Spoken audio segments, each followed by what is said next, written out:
Welcome to Burlap Teachers. Enjoy the video. In this video, I will explain how to run Skyrim on a low-end PC. First, identify your computer's specifications to understand its limits. Next, we will dive into adjusting the game's internal settings for maximum efficiency. Then, I'll show you some essential community mods that can dramatically improve frame rates. Finally, we'll cover system-level optimizations to squeeze out every last bit of performance. Let's start with in-game settings. Begin by lowering your resolution to 720 pixels or 900 pixels. This is a huge performance gain. Next, set shadow quality to low or even off, as shadows are very demanding.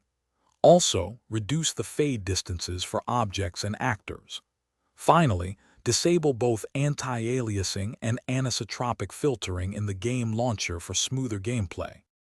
Now, let's explore some powerful community tools.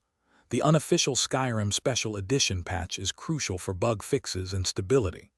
Bethesda allows you to fine-tune settings beyond the default launcher, offering more control. Installing optimized texture packs can significantly reduce video memory usage, which is vital for low-end systems. Lastly, look for performance-oriented ENB or reshade presets to enhance visuals without heavy overhead. Finally, let's optimize your system itself. Always ensure your graphics drivers are updated to the latest version for the best compatibility and performance.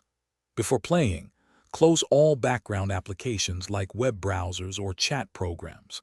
Set your Windows power plan to high performance to ensure your CPU and GPU are running at full capacity. If you're on a hard drive, defragment it regularly for faster load times. Thanks for watching. Consider subscribing if this video helped you.